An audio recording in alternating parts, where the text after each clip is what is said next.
আমি মনে করি যে আমি যদি কারোর প্রোডাক্ট হই সেটা তৃণমূল কংগ্রেস, মমতা বন্দ্যোপাধ্যায়, অভিষেক বন্দ্যোপাধ্যায়, দেবাংশু ভট্টাচার্যকে সরিয়েই যে আমাকে বসিয়ে দেওয়া হয়েছে তা নয়। ওই চৌকাঠে যিনি শুয়ে থাকবে বলেছিলেন, উনি যদি এখন মনে করেন যে আমি পাশে একটা চেয়ার নিয়ে বসবো চৌকাঠ থেকে উঠে, তাহলে উনি বসতেই পারেন। তো যে সময় আমরা দায়িত্বটা পেয়েছি সেই সময়টা অত্যন্ত গুরুত্বপূর্ণ সময়। ঋতব্রত বন্দ্যোপাধ্যায় তারাও আগামী দিনে এনসিপিআই তে যোগ দেবেন কিনা? আসবাবপত্রে বদল ঘটে, কিন্তু কি জানেন তো, উই পোকার স্বভাবে কোনোদিন বদল ঘটে না।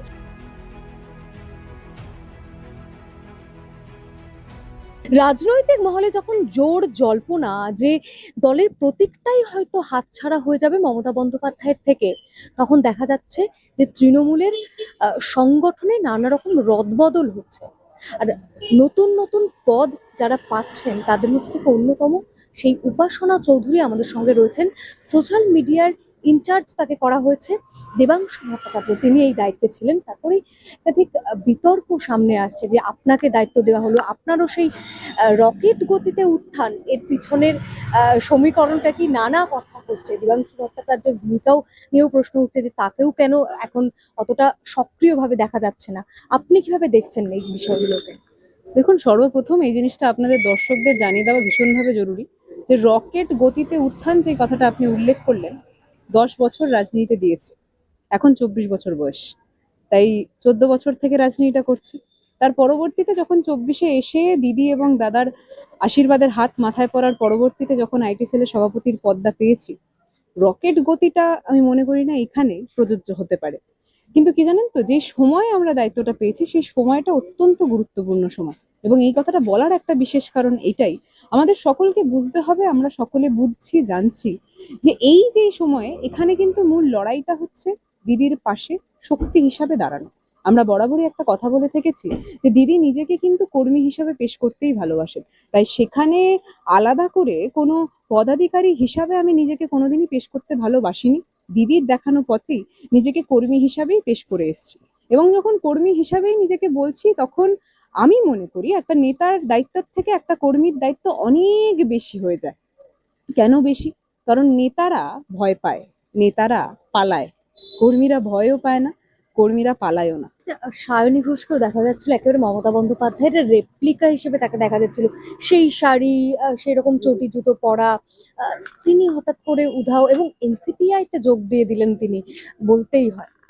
দেখুন, এনসিপিআই এর এই যে শব্দটা, এটার ফুল ফর্ম আমি বিভিন্ন লোককে জিজ্ঞেস করেছি, কেউ এখনো উত্তর আমাকে ঠিকমতো দিয়ে উঠতে পারিনি। আমি আপনাকেও জিজ্ঞেস করলাম যে এটার ফুল ফর্ম যদি জানা থাকে তাহলে বললে একটু আমি সুবিধা হতো। যতদূর জানি national citizens party of India. হ্যাঁ, আপনি এই জিনিসটা জানেন, ভাল লাগলো শুনে, কিন্তু অধিকাংশ লোকজনই কিন্তু জানেন না। বিশ্বাস করুন, আমিও সত্যি জানতাম না। আপনি যে জানালেন তার জন্য অনেকটা থ্যাংক ইউ।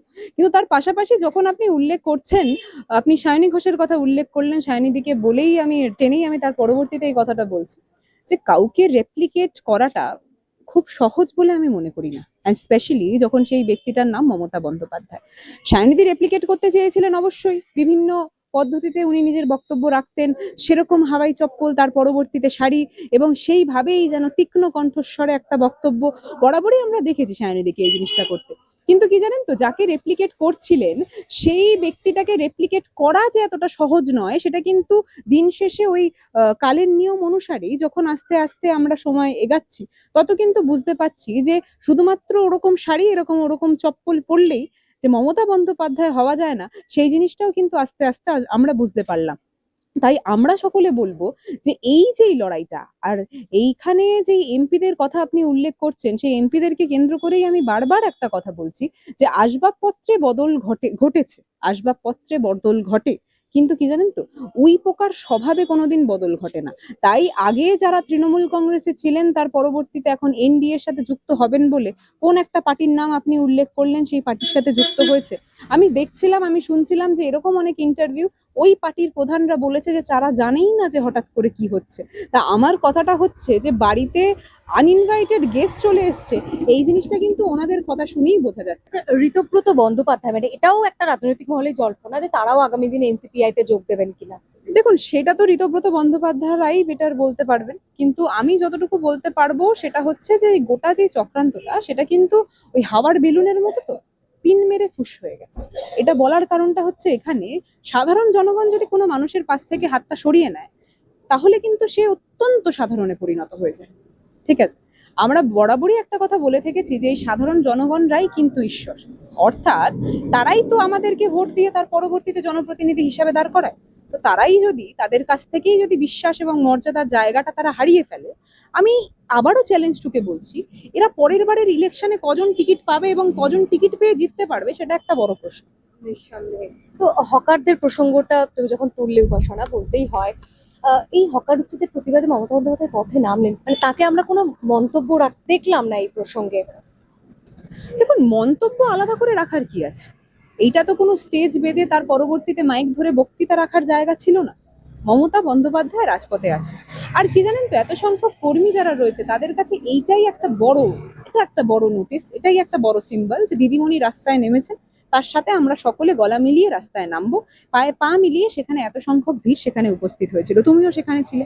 এত সংখ্যক মিডিয়া চ্যানেল হঠাৎ করেই সেখানে উপস্থিত হয়, তাদের কাছেও কোনো প্রায়র নোটিস ছিল না, আমাদের কাছেও ছিলাম না। এবার ব্যাপারটা যেটা হচ্ছে যে সেইটার পরপরই আমরা যে জায়গাটায় দাঁড়িয়ে আছি, গতকাল রাত্রি 12:30 থেকে 2:30 পর্যন্ত আমি এই জায়গাটাতে ছিলাম। এবার যেটা আমরা শুনতে পারলাম, গতকাল হঠাৎ করে 7টার পরবর্তীতে 3টে দিদির মেন পিওসোদেরকে সরিয়ে নেওয়া হলো। তাহলে ভেবে দেখো যে রাস্তায় ভিড়টা এতটাই হয়ে গেছিল যে সেটা দেখে সাহেব বাবু যিনি মাথার উপর বসে আছে উনি ভয় পেয়ে কাঁপতে কাঁপতে বলেছে এবার যদি দিদিকে একটু ভয় পাওয়ানো যায়, তাই জন্য 3টে পিএসও যারা 20 বছর ধরে দিদির ছায়াসঙ্গী হিসাবে কাজ করে এসছে তাদেরকে সরিয়ে দেওয়া হলো। কত মানুষ হয়েছিল তাও বলছিলে? দেখুন, আমি তো সেইভাবে গুনতে যাইনি, কিন্তু আমাদের দৃষ্টি যতটা বলে সেখানে কিন্তু দিদি থেকে শুরু করে একদম একদম পিছন পর্যন্ত যথেষ্ট ভিড় ছিল। আমি দিদির পাশেই ছিলাম সেখানে। উপাসনা, আমি ইন্টারভিউটা শুরু করেছিলাম যে প্রসঙ্গে, যে দেবাংশু ভট্টাচার্য যে পদে ছিলেন সেই পদে আপনাকে আনা হয়েছে। আপনারা একসঙ্গে এক সময় কাজ করেছেন। আজকে দেবাংশু ভট্টাচার্যকে অনেক বিষয়ে তাকে ক্ষোভ প্রকাশ করতে দেখা যাচ্ছে। তো এই বিষয়টাকে আপনি কিভাবে দেখছেন? আপনারা তো একসময় একসঙ্গে কাজ করছেন। তিনি বলছেন যে হেরে যাওয়ার পর এখন বলছেন যে তিনি একটু নিজেকে সরিয়ে রাখতে চান, একটু আলাদাভাবে সময় কাটাতে চান, পরিবারকে সময় দিতে চান। দেখুন, সর্বপ্রথম বলে নেওয়া ভীষণভাবে জরুরি যে দেবাংশু ভট্টাচার্য, যার কথা উল্লেখ করে আপনি এই প্রশ্নটা করলেন, দেবাংশু ভট্টাচার্য আমার সহযোদ্ধা, সহকর্মী। এবং সেখানে যখন আপনি এই প্রশ্নটাও করলেন যে উপাসনা তোমাকে সেই জায়গায় বসানো হয়েছে, দেখো কালের নিয়ম অনুসারে কেউ তো একটা পদ সারা জীবন ধরে রাখতে পারে না, খুব স্বাভাবিকভাবে সেটার মধ্যে চেঞ্জ আসে, কেউ না কেউ তার পরবর্তীতে সেই চেয়ারে বসতো। দিদি এবং দাদা মনে করেছেন যে আমি সেই চেয়ারে বসার জন্য যোগ্য। আমি তাদেরকে অনেক অনেক ধন্যবাদ জানাই এটার জন্য। কিন্তু কি জানেন তো, আমি যেহেতু দিদির দেখানো পথেই বরাবরই চলে এসেছি, আমি কোনোদিনও নিজের নামের পাশে সেই সব ডেজিগনেশন ব্যবহার করা পছন্দ করি না। আমি বরাবরই নিজের নামের পাশে কর্মী হিসাবে পেশ করতেই ভালোবেসেছি এবং সেই জিনিসটাও আমি এখনো ইনট্যাক্ট। তো যখন এই জিনিসটা হচ্ছে যে তার পরবর্তীতে কেউ বসেছে, আমি সকলকে একটা জিনিস বলতে চাই যে আমরা সহযোদ্ধা হিসাবে কাঁধে কাঁধ মিলিয়েই এই লড়াইটা করতে চাই। এবং আমি পদ পাওয়ার পরবর্তীতে প্রথম আহ্বান এই জিনিসটাই জানিয়েছিলাম সকলকে। সেখানে সেই সকলের মধ্যে স্বাভাবিকভাবে আমার এক্স প্রেসিডেন্ট দেবাংশু ভট্টাচার্যও পড়েন। তার পাশাপাশি আমাদের কোর কমিটি, অনেকেই জানেন না এই কথাটা, দেবাংশু ভট্টাচার্যকে সরিয়েই যে আমাকে বসিয়ে দেওয়া হয়েছে তা নয়। দেবাংশু ভট্টাচার্যকে সরানোর পরবর্তীতে একটা কোর কমিটি ক্রিয়েট করা হয়েছিল, যে কোর কমিটি কার্যকারী ছিল কিছুদিন ধরে। তারপরে যখন সব কমিটির প্রেসিডেন্ট চেঞ্জ হয়, সমানভাবে আইটি সেলের প্রেসিডেন্টের চেঞ্জের খাতিরে আমার নাম সেখানে দিদিমণি এবং দাদা মান্যতা দেন। এবং বিশ্বাস করুন, আমি সেই জায়গাটা এইভাবেই পেশ করতে চাই যে উপাসনা চৌধুরী এক তৃণমূল কংগ্রেস কর্মীর মেয়ে, যে স্বয়ং এক তৃণমূল কংগ্রেসের কর্মী, তার উপর দিদি এবং দাদা এই ভরসাটা রেখেছেন, আস্থাটা রেখেছেন।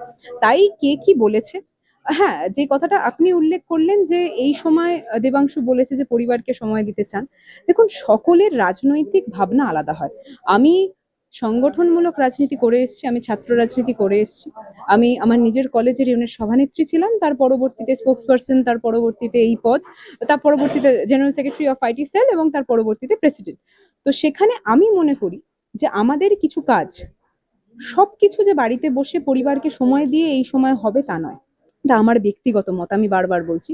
তো আমি মনে করি যে আমার পরিবারকে সময় দেওয়া তো প্রয়োজন বটে, কিন্তু এই দুঃসময় আমার একটা বৃহৎ পরিবার, সেই পরিবারটার নাম তৃণমূল কংগ্রেস, সেই তৃণমূল কংগ্রেসকে সময় দেওয়া যেন আরো বেশি গুরুত্বপূর্ণ। কিন্তু এক সময় দেবাংশু ভট্টাচার্য বলেছিলেন যে চৌকাঠে শুয়ে থাকবেন কালীঘাটের, মানে কেউ যারা দল থেকে বেরিয়ে গেছেন আবার আসতে চাইলে, এই প্রসঙ্গে তিনি বলেছিলেন। তো যার চৌকাঠে শুয়ে থাকার কথা তিনিই বলছেন, মানে হেরে যাওয়ার পর বলছেন যে আমি একটু সময় চাই, আলাদাভাবে সময় না না, এইটা তো কোনো প্রশ্ন হতে পারে না। আমি মনে করি চৌকাঠে যিনি শুয়ে থাকবে বলেছিলেন, উনি যদি এখন মনে করেন যে আমি পাশে একটা চেয়ার নিয়ে বসবো চৌকাঠ থেকে উঠে, তাহলে উনি বসতেই পারেন। কিন্তু বসছেন মানে না তো। আমার কথাটা হচ্ছে যে উনি বসবেন, হাঁটবেন নাকি দাঁড়াবেন, সেই জিনিসটা কোনোদিন উপাসনা চৌধুরী ঠিক করতে না, পারে না। সহযোদ্ধা আপনি বলেছেন, হ্যাঁ, কথা অবশ্যই। হয়েছে এই রদবদলের পর কোনো কি ক্ষোভ, রাগ, দুঃখ কাজ করছে আপনার সহযোদ্ধার মনে? দেখুন, সত্যি মনের মধ্যে এখনো ঝেঁকে দেখতে পারিনি। আমি জানি না যে ওর মধ্যে ক্ষোভ, রাগ, দুঃখ কাজ করছে কিনা।